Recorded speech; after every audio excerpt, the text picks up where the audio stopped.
Berbagai topik menarik dikupas dalam dialog hari ini. Sahabat Suara Sidoarjo, pagi ini kita di program Dialog KUA Sahabat kita. Nanti kita akan bahas tentang pendidikan inklusi dalam konsep dan implementasi.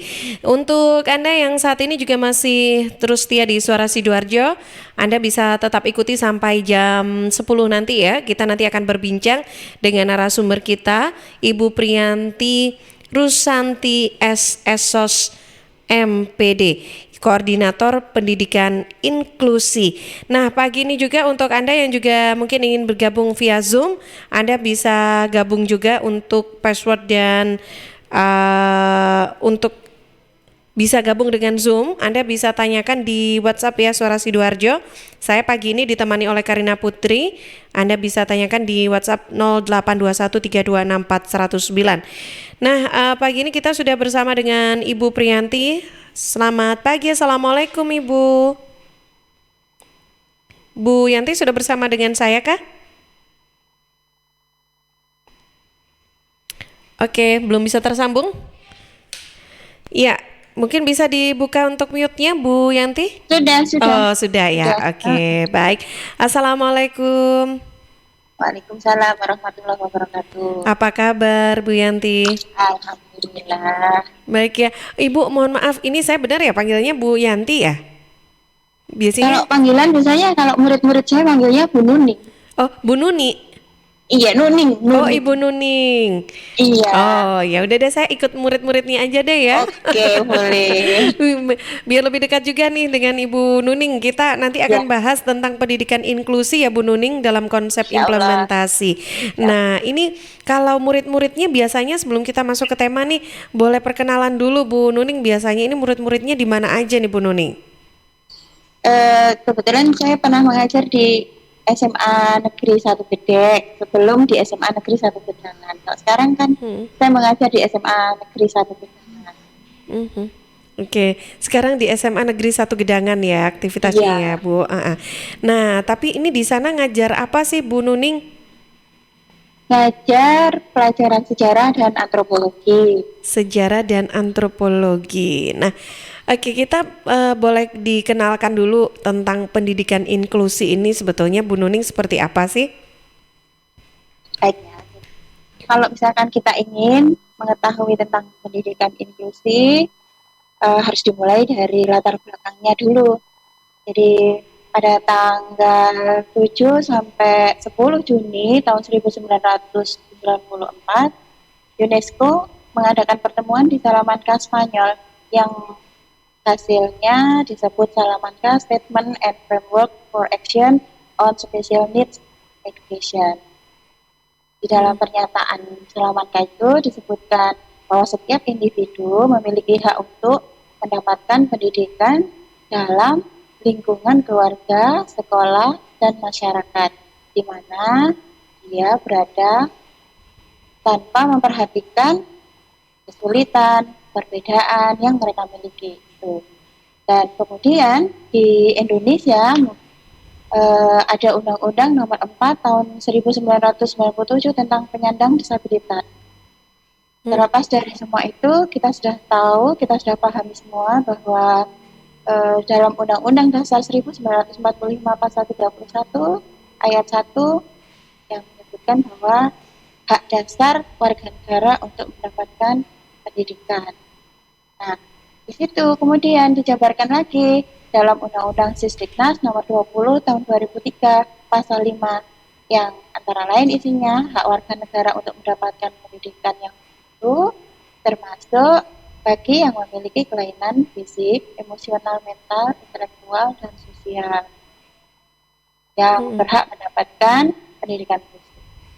Nah, berkembang lagi setelah itu pada tahun ada deklarasi itu Dakar ya, jadi ada konferensi yang diadakan di Dakar yang kemudian muncul istilah education for all atau untuk semua, itu tahun 2000.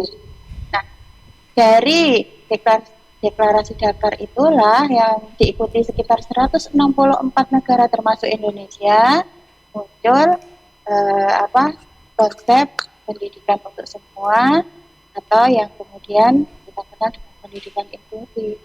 Nah, di Indonesia sendiri, deklarasi Dakar dilanjutkan dengan adanya deklarasi Bandung tahun 2004, tanggal 8 sampai 14 Agustus. Itu Indonesia menuju pendidikan. Ya itulah pendidikan inklusi kemudian dijalankan di Indonesia. Kalau aturannya dalam Permendiknas nomor 70 tahun 2009. Di Oke. Sidoarjo sendiri, nah ini biar lengkap ya. Di Sidoarjo sendiri peraturan tersebut diperkuat dengan Peraturan Bupati Sidoarjo nomor 6 tahun 2000. Makanya itu sekolah-sekolah itu diharapkan bisa membuka jalur untuk pendidikan. Baik. Ya. Oke. Sinyalnya kayaknya keputus nih. Oh ya. Iya. Nah, oke. Iya, delay Itu sedikit bisa Bu. ditanyakan kalau misalkan Iya, yang Bu Nuning. terlepas Iya, dalam terkait dengan pendidikan inklusi ini kan ya. Kalau apakah ini berarti di semua sekolah sudah ada pendidikan inklusi ini? Jadi kalau pendidikannya inklusi itu tergantung SK dari provinsi atau dari SK kabupaten yang penunjukan sekolah yang yang mengadakan pendidikan inklusi. Oh, jadi itu Sekolah pengajuan inklusi dari gitu. sekolahnya dulu atau langsung Iya, ditunjuk? jadi kalau misalkan sudah ditunjuk sebagai perwakilan ya tidak menolak. Atau kalau memang sekolahnya sudah siap ya bisa mengajukan untuk jadi sekolah inklusi. Tetapi kalau yang SMA Negeri 1 Gedangan memang sejak awal ditunjuk dari kabupaten dan provinsi yang kemudian termasuk menjadi sekolah yang percontohan untuk pendidikan inklusi. Tapi sekarang sudah banyak. Oke. Iya. Apa saja sih kriteria untuk bisa ditunjuk ini menjadi sekolah inklusi ini? Sekolah tersebut ditunjuk ini karena faktor apa ini, Bu?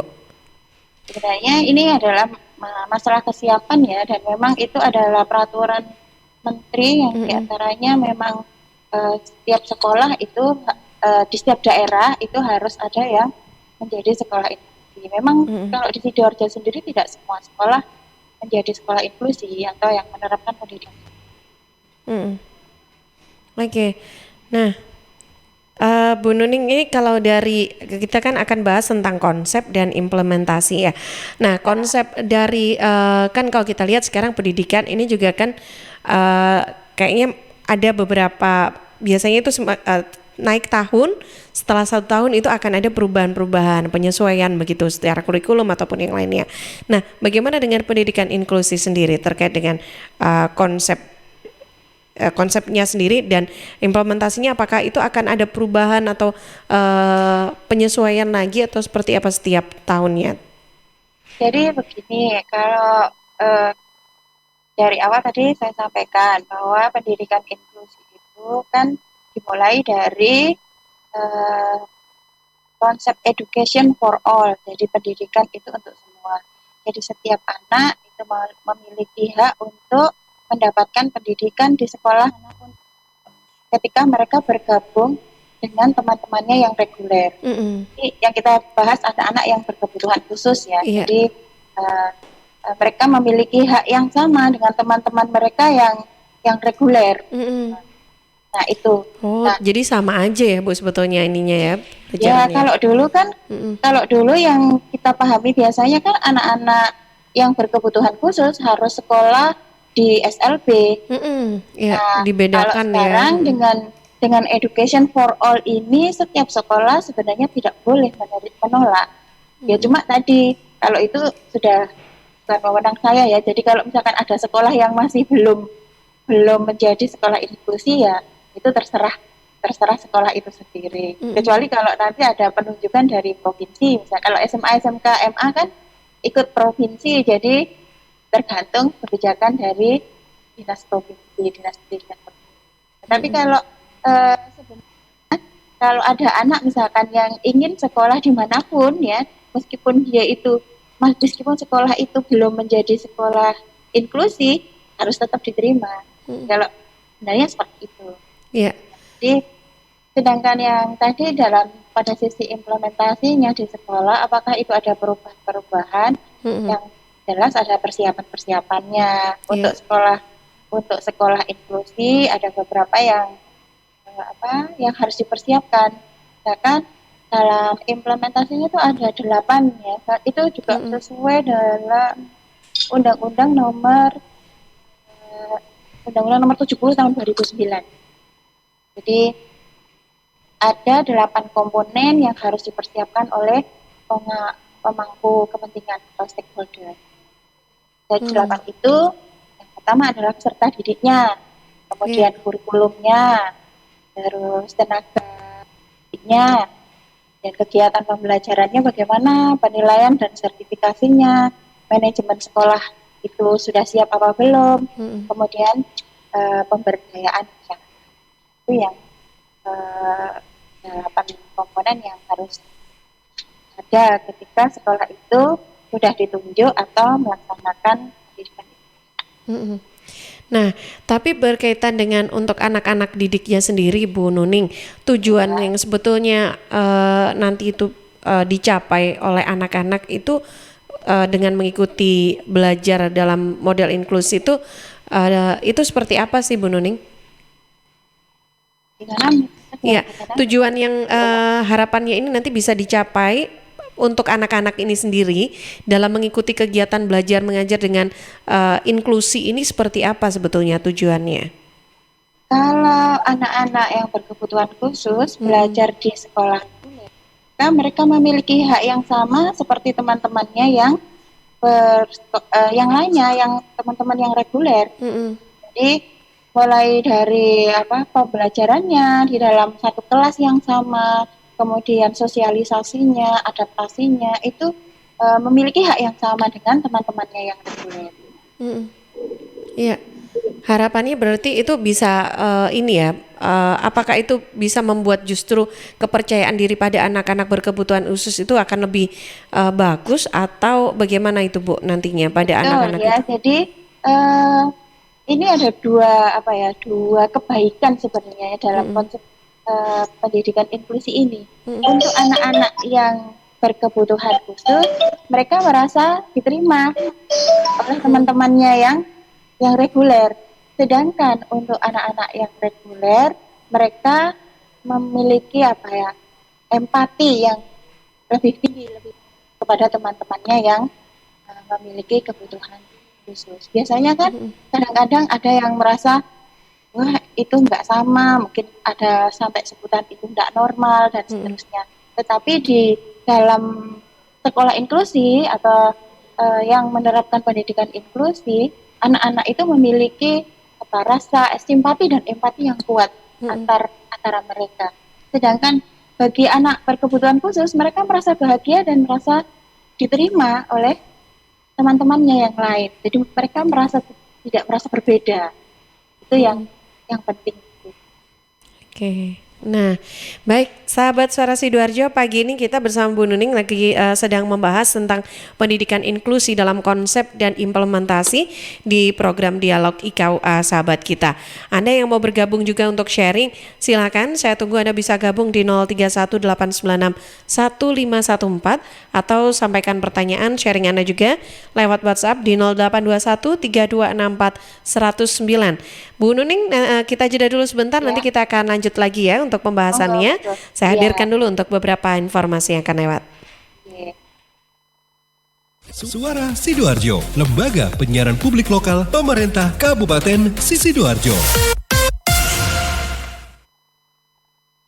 Saya yakin sebetulnya semua ibu ingin memberikan ASI eksklusif untuk buah hatinya. Saat kita menyusui si bayi itu ya, rasanya kita ini adalah ibu sejati. Namun kadang banyak ibu yang tidak percaya diri untuk menyusui karena mungkin ASInya sedikit dan keluarnya tidak lancar. Supaya ASI ibu lancar dan berlimpah, bisa minum ASI Fit. Adalah suplemen yang terbuat dari herbal, yaitu ekstrak dari daun katuk. Daun katuk sudah secara turun-temurun digunakan oleh orang-orang tua kita dulu untuk melancarkan ASI dan membantu agar ASI jadi banyak dan berlimpah. Anda yang minum ASI Fit bisa memberikan ASI eksklusif dengan penuh percaya diri. Kelebihan lain dari ASI Fit adalah mengandung vitamin B kompleks yang membuat ibu selalu bugar. Biasanya kalau kita punya bayi tuh sering begadang kan? Bayinya bangun malam-malam, rewel dan nangis. Nah, dengan kandungan vitamin B kompleks di dalam ASI Fit, ibu akan selalu bugar. Sehingga ASI pun semakin lancar. Dengan ASI Fit, ASI lancar, ibu bugar, anak pintar.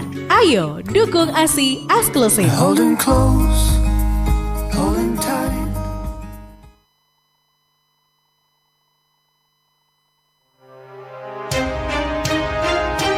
Sahabat, kita tahu bahwa merokok dapat mengganggu kesehatan, apalagi rokok ilegal.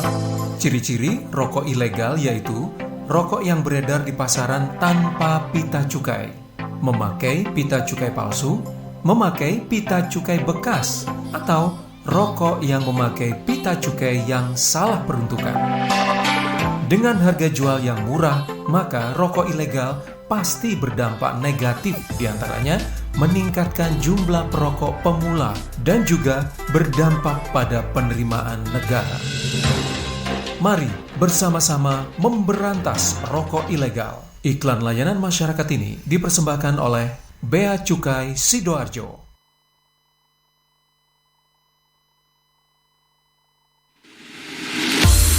Warga Sidoarjo dan sekitarnya, karena merebaknya wabah virus corona, pemerintah menghimbau untuk menghindari kerumunan dan kegiatan di luar rumah. Untuk itu, warga Sidoarjo dan sekitarnya yang akan melakukan pembayaran pajak kendaraan bermotor bisa lewat layanan online. Anda bisa memanfaatkan fasilitas pembayaran online di e-Samsat, Link Aja, PPOB Indomaret, Alfamart, Tokopedia, dan juga Gria Bayar BTR. Manfaatkan juga diskon berupa pemotongan nilai pokok pajak kendaraan bermotor khusus untuk warga Jawa Timur. 15% untuk roda 2 atau 3 dan 5% untuk roda 4 atau lebih. Berlaku sampai 31 Agustus 2020. Informasi ini disampaikan oleh kantor bersama Samsat Sidoarjo Kota dan Krian. Sahabat, kalau Anda punya masalah dengan mata minus plus mata berlemak, masalah sinus dan telinga, jangan bingung, ada produk Cahaya Permata Malindo. Produk Cahaya Permata Malindo diformulasikan oleh dua orang tabib dari Malaysia dan Indonesia. Sudah ada izin dari Menteri Kesehatan Republik Indonesia dan sertifikat halal. Cahaya Permata Malindo juga menawarkan perawatan gratis dan cek sinusitis gratis. Cahaya Permata Malindo di Perumahan Larangan Mega Asri, Jalan Werkudara 1, Blok D nomor 59 Sidoarjo. Telepon 0877 3199 3999. Sayangilah mata Anda dengan Cahaya Permata.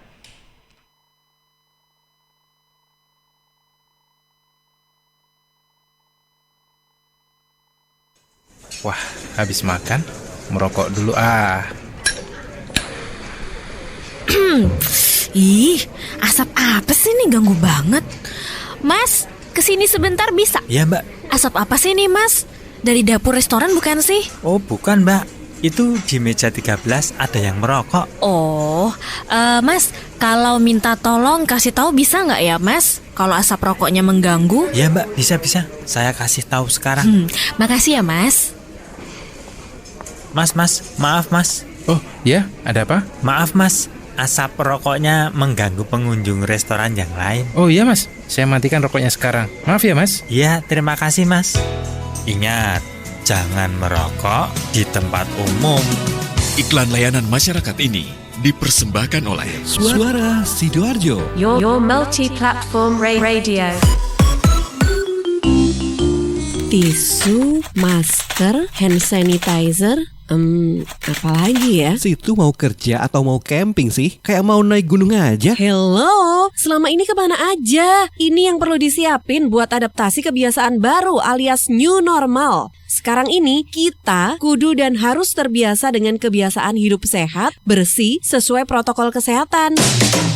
Saat ini kita dalam perubahan pola hidup dalam situasi pandemi COVID-19, jadi kita perlu melaksanakan adaptasi kebiasaan baru atau protokol kesehatan dalam kegiatan sehari-hari. Jangan lupa pakai masker, tetap jaga jarak, sering cuci tangan pakai sabun dengan air mengalir, sediakan hand sanitizer kemana-mana. Kalau flu, di rumah saja, nggak perlu bersalaman, say hello saja. Kalau nyampe di rumah, langsung mandi, gunakan uang elektronik. Kalau naik kendaraan umum, jaga jarak. Balita atau lansia, di rumah saja. Ayo menuju new normal dengan melaksanakan protokol kesehatan dan menerapkan adaptasi kebiasaan baru.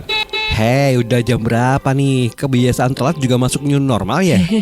Ada yang kurang satu, uang sakunya belum. Iklan layanan masyarakat ini persembahan Dinas Kesehatan Kabupaten Sidoarjo. Hai, buat kalian gamer sejati. Main game di rumah dengan jaringan internet super cepat bisa kalian nikmati dengan berlangganan IndiHome Gamer.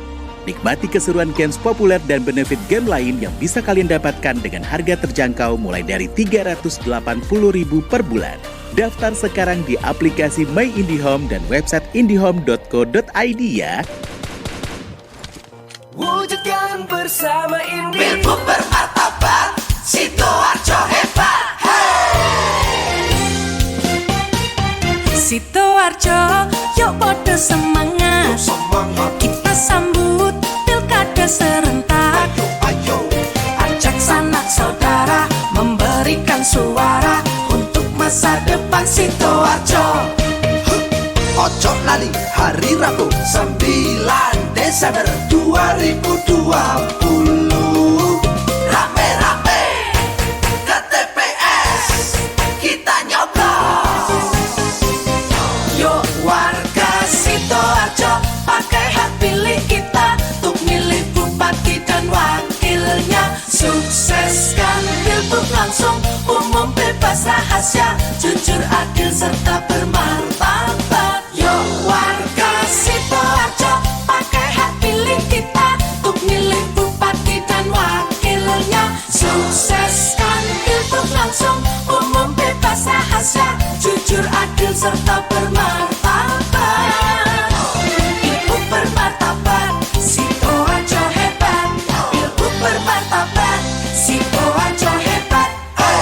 Sukseskan Pilgub Sidoarjo 2020. Sahabat, air adalah 2/3 dari komponen penyusun tubuh kita. Pilihlah air yang bukan hanya untuk melepas dahaga, tapi punya nilai lebih. Nah, untuk sehari-hari, pilihlah air mineral Santri. Produksi Kopontren Sidogiri Pasuruan. Air mineral Santri tidak hanya menyehatkan, tapi juga ikut mengembangkan perekonomian umat. Air mineral Santri bisa didapatkan dalam kemasan 120 ml, 240 ml, 330, 600, juga 1500 ml. Ada juga yang kemasan galon. Nah, info lengkap pemesanannya bisa hubungi Ustadz Muhammad Segar, CV Lantabur Sidoarjo. Telepon 0821 34040289. Distributor air mineral Santri wilayah Sidoarjo, Jalan Sawo, RT 03 RW 01 Plumbungan Sukodono Sidoarjo. Air minum ya Santri. Suara Sidoarjo, lembaga penyiaran publik lokal pemerintah Kabupaten Sidoarjo. Kembali di program IKUA Sahabat Kita, masih kita bahas tentang pendidikan inklusi sahabat ya dalam konsep dan implementasi. Masih bersama Bu Nuning. Bu Nuning, ini sebelum kita lanjutkan kayaknya sudah banyak yang ingin sharing ya. Ada beberapa pertanyaan yang sudah kita terima ini bersama tim redaksi. Karin? Iya, ini tadi di aplikasi Zoom juga sudah ada yang bertanya dari Lydia Nusantara Berkarya. Oke, Bu Lydia ya. Iya. Kriteria kebutuhan khusus anak seperti apa yang bisa masuk ke sekolah umum? Karena saya ingat waktu TK ada anak autis di sekolah anak saya. Nah, para orang tua ini sering protes karena anak itu sering tiba-tiba marah dan mengganggu anak lain secara fisik. Yang kedua dari Mbak Ros di Wonoayu.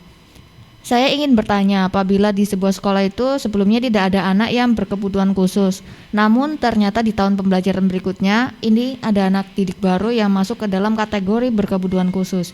Jika sudah begitu, apa sekolah itu bisa dikatakan sekolah inklusi ya?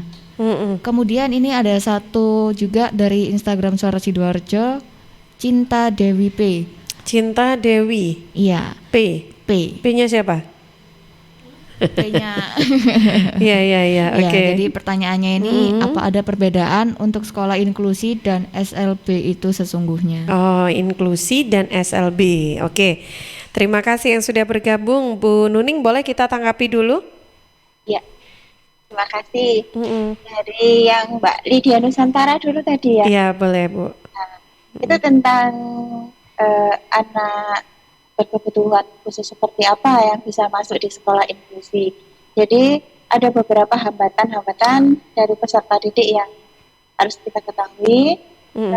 Untuk sekolah inklusi itu beberapa hambatan bisa masuk semuanya di situ. Ya. Jadi misalkan gini, hambatan penglihatan atau tunanetra, hambatan tunarungu, hambatan bicara, hambatan kecerdasan atau tunagrahita, hambatan motorik atau tunadaksa, hambatan emosi dan sosial atau yang disebut tunalaras, hambatan ganda atau majemuk itu bila anak-anak yang memiliki lebih dari satu hambatan, itu hambatan tunaganda sebenarnya. Kemudian hambatan pemusatan perhatian atau hiperaktif atau biasanya disebut ADHD, attention deficit hyperactive disorder, atau kemudian hambatan kesulitan belajar.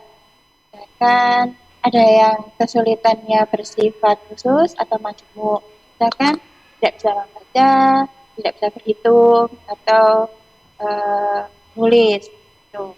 Atau kedua-duanya atau lebih dari satu hambatan. Kemudian anak lamban belajar, ada lagi atau yang slow learner ya, anak lamban belajar itu. Kemudian autis atau kekurangan dalam komunikasi dan sosial. Kemudian ada juga yang cerdas istimewa atau bakat istimewa atau yang biasa disebut CB. Anak-anak ini biasanya yang memiliki IQ lebih dari sekitar 140 itu sudah termasuk cerdas istimewa. Atau kalau biasanya kita mulai mengatakan jenius ya. Kemudian ada yang anak-anak korban penyalahgunaan narkoba, obat terlarang atau zat aktif, itu juga bisa masuk. Atau anak yang memiliki kelainan lain yang belum disebutkan di situ. Nah, jadi semua hambatan-hambatan ini bisa diterima di sekolah yang sudah mencanangkan diri sebagai sekolah inklusi atau yang menerapkan pendidikan inklusif. Jadi begitu. Kalau yang disampaikan Mbak Lydia tadi tentang ada anak autis yang kemudian banyak mengganggu di kelas, terus orang tuanya jadi protes. Nah ini ada hubungannya dengan manajemen sekolah.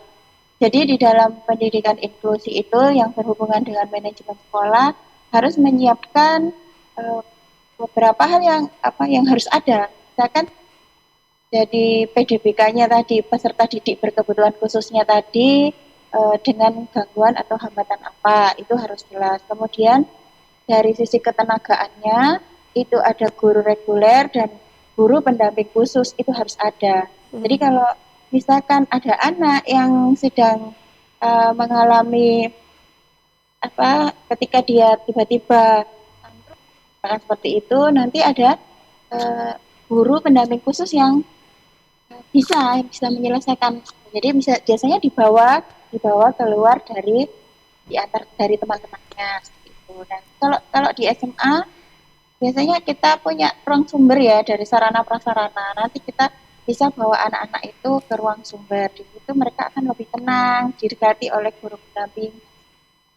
Jadi beberapa hal yang harus ada dalam sebuah sekolah inklusi atau yang menerapkan pendidikan inklusi ya, di antaranya ketenagaan guru reguler dan guru pendamping khusus harus ada.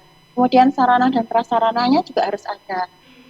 Dari sisi pendanaan, kemudian manajemen sekolahnya, bagaimana pengaturannya. Nah, di sini termasuk orang tua. Jadi, kalau di dalam sebuah sekolah yang menerapkan inklusif ya, atau sistem inklusif tadi, berarti harus apa? Orang tua siswa yang lain, biasanya dari komite sekolah itu harus paham juga bahwa sekolah itu adalah sekolah inklusif, sehingga pemahaman itu tidak hanya di lingkungan sekolah, melainkan juga harus dimiliki oleh semua orang tua dari peserta didik. Baik itu peserta didik yang orang tua dari peserta didik reguler maupun orang tua dari peserta didik yang berkebutuhan khusus. Nah, kemudian kalau yang lebih lengkap lagi ya pemberdayaan masyarakat, itu yang tadi.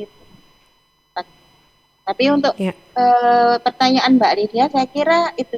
Jadi orang tua itu kalau sudah memahami bahwa sekolah itu adalah sekolah inklusi dan sekolahnya sendiri sudah menyiapkan tenaganya, yaitu guru pendamping khususnya, insya Allah semua akan tertangani. Jadi nggak sampai nanti ada yang mengganggu atau nanti orang tuanya yang marah-marah dan sebagainya. Sudah semua saling memahami. Terus yang kedua tadi apa? Iya, Mbak Cinta Dewi dari Instagram ya tadi ya. Oke.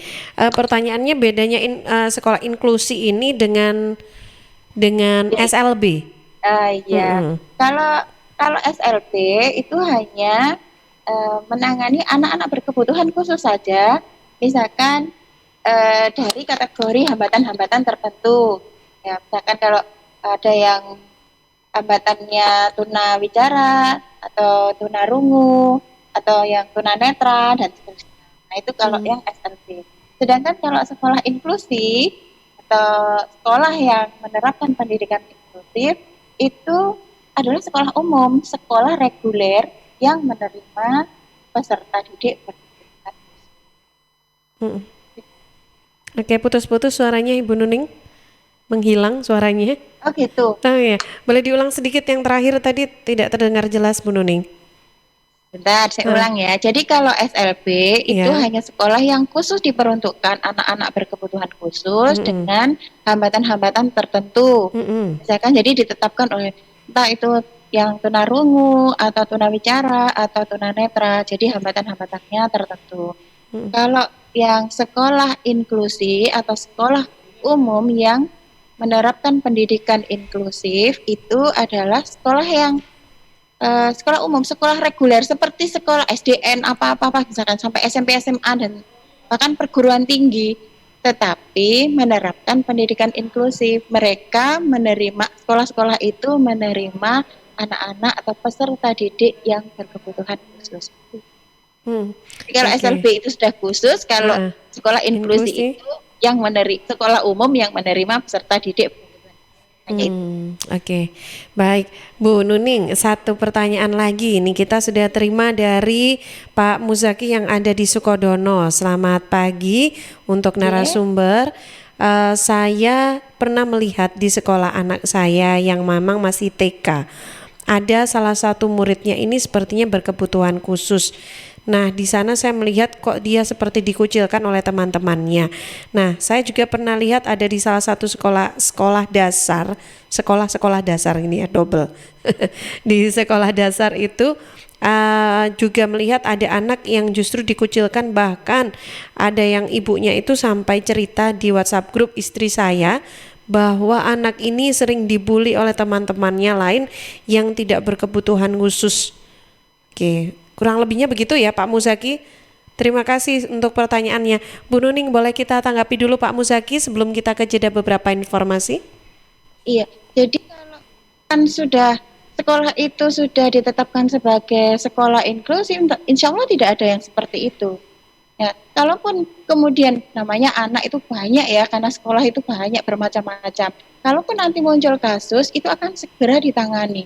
Jadi tidak akan sampai berlarut-larut anak mendapatkan bullying atau sampai kemudian dia dikucilkan, tidak punya teman. Jadi tidak sampai seperti itu. Ya, tapi kalau misalkan saya tidak tahu apa yang dihadapi Pak Muzaki tadi, yang disampaikan Pak Muzaki tadi, apakah itu sekolahnya sudah sekolah inklusi atau sekolah umum? Sekolah yang dia tidak menerapkan pendidikan inklusi. Kalau sekolah umum mungkin yang tidak menerapkan pendidikan inklusif, mungkin itu masih terjadi seperti itu.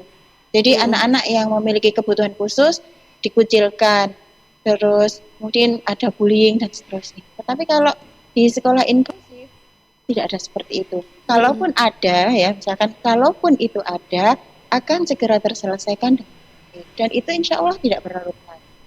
Oke. Baik, begitu Pak Muzaki ya, mudah-mudahan cukup jelas untuk penyampaian dari Bu Nuning. Bu Nuning, ini waktu yang saya jeda dulu kembali ya untuk beberapa informasi. Saya juga masih buka kesempatan. Sahabat Suara Sidoarjo silakan.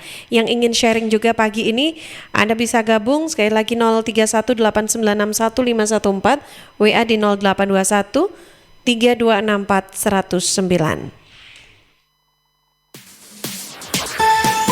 News, Talk, and Music Hits. Suara Sidoarjo. Your multi-platform radio.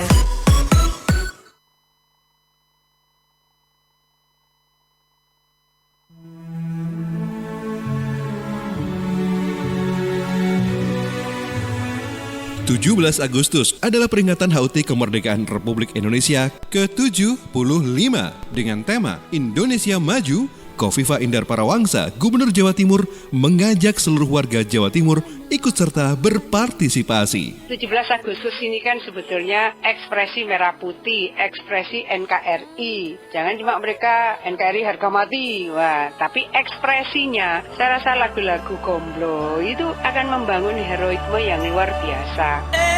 Indonesia merah darahku, putih tulangku bersatu. Menurut Kofifah, Indonesia ada karena keberagaman. Indonesia merdeka juga karena bersatunya banyak perbedaan. Indonesia tanah air Saya ingin memanggil memori seluruh warga bangsa bagaimana sesungguhnya menjadi Indonesia.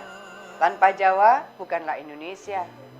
Tanpa Bali bukanlah Indonesia. Tanpa Papua bukanlah Indonesia. Tanpa Maluku, tanpa Manado bukanlah Indonesia. Tanpa Islam bukanlah Indonesia. Begitu juga tanpa Hindu, tanpa Buddha, tanpa Katolik, tanpa Kristen bukanlah Indonesia. Keberagaman ini mari kita fahami, kita sadari sebagai bagian dari sunatullah.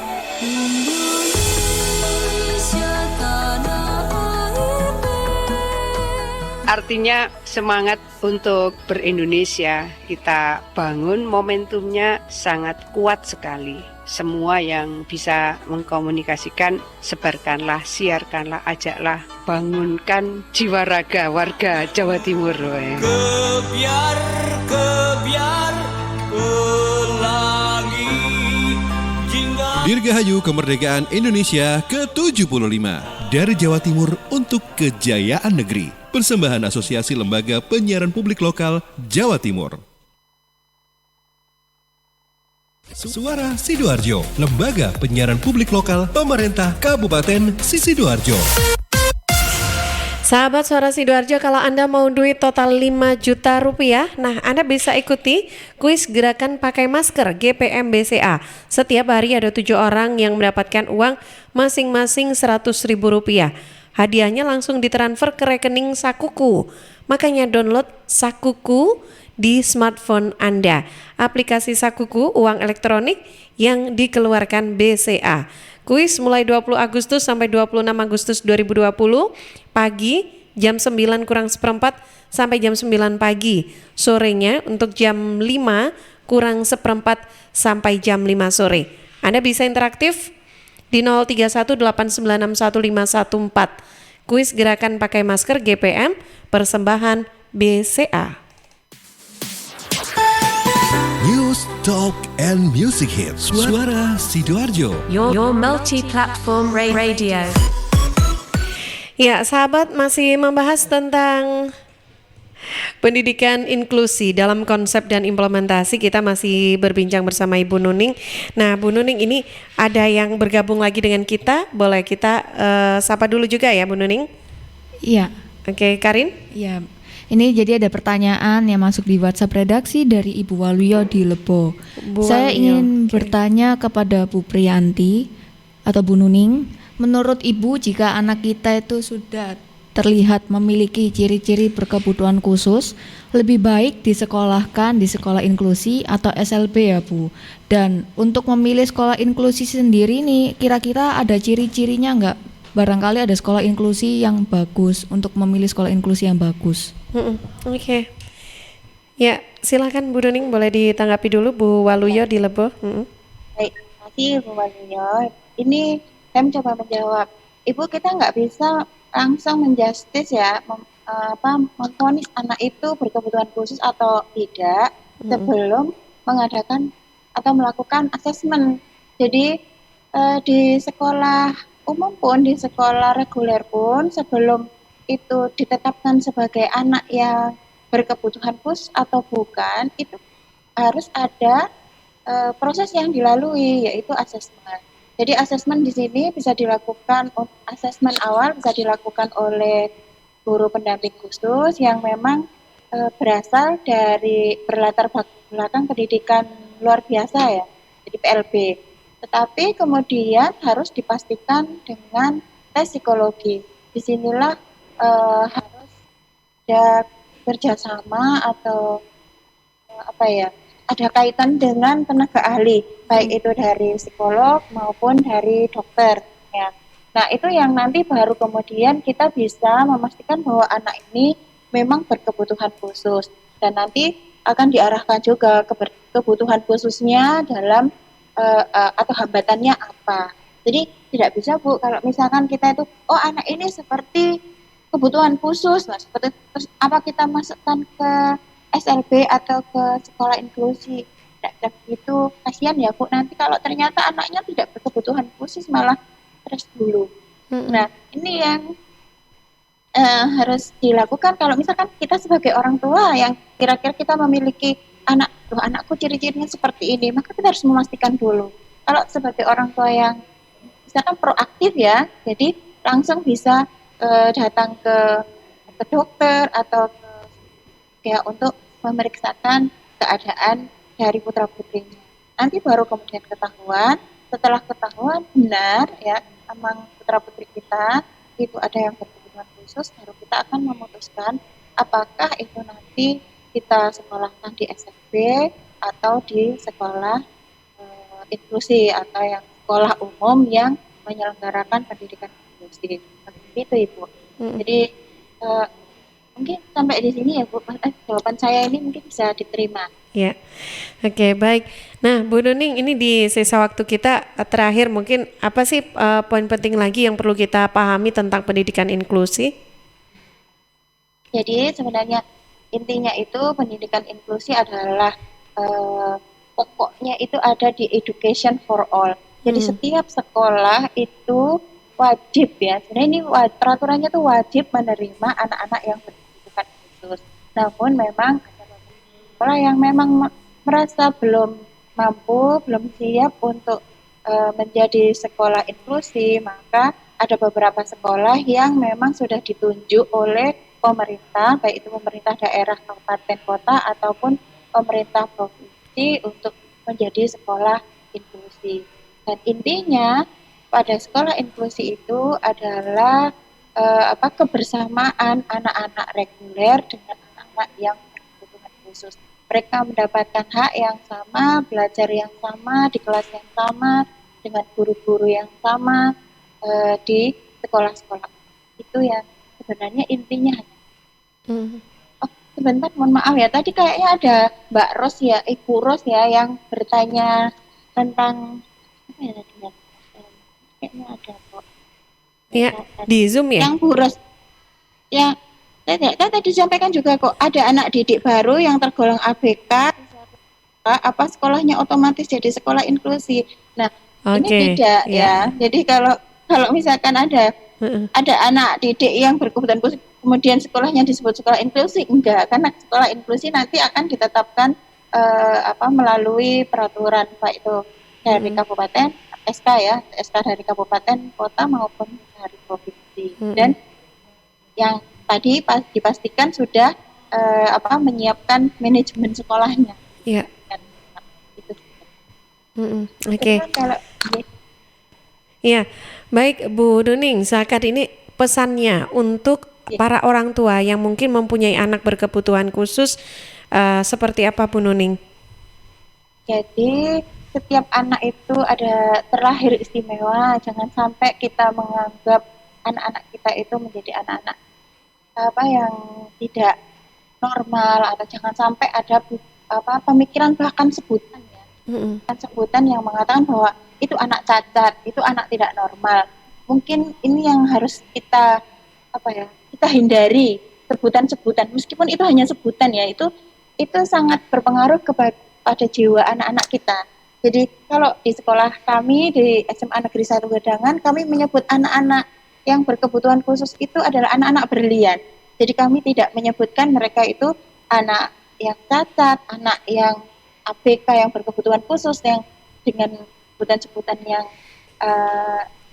yang mungkin akan nanti bisa menjatuhkan jiwa mereka ya, atau kesedihan ya, membuat kesedihan di hati mereka. Jadi kami mengangkat mereka supaya mereka memiliki semangat ya yang sama dengan teman-temannya. Jadi mereka memiliki hak yang sama. Kami menyebutkan dengan sebutan anak berlian. Ya, apalagi kalau orang tuanya sendiri ya, kalau orang tuanya sendiri jangan sampai lah muncul kata-kata lebih buruk lagi. Kami yang guru-gurunya aja yang di sekolah itu sih kami berusaha membuat mereka itu menjadi anak-anak yang hebat, anak-anak yang percaya diri, anak-anak yang saja mungkin. Ya.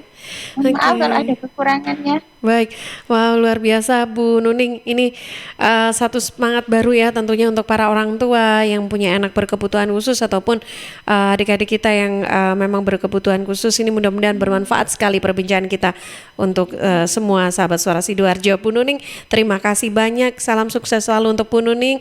Salam sehat juga selalu Bu Nuning. Terima kasih atas waktu dan sharingnya untuk pagi ini. Assalamualaikum. Waalaikumsalam warahmatullahi wabarakatuh. Sahabat, perbincangan kita tentang pendidikan inklusi dalam konsep dan implementasi. Baru saja kita sharing bersama dengan narasumber kita Ibu Priyanti Rusanti SSOS, MPD, Koordinator Pendidikan Inklusi. Insya Allah mudah-mudahan bermanfaat untuk kita semua. Terima kasih yang sudah bergabung. Saya Tika Amsar harus geser dulu ke redaksi. Nanti ketemu lagi di jam 11 di program Jatim News Today, update COVID-19 yang disiarkan serentak di Radio Asosiasi Lembaga Penyiaran Publik Lokal Jawa Timur. Saya hadirkan menemani Anda pagi ini, Anda Armada, asal kau bahagia.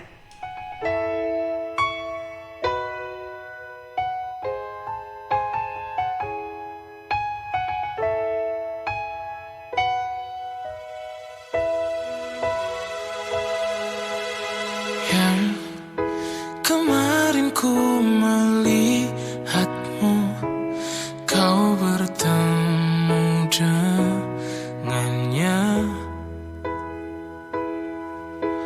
Ku rasa sekarang kau masih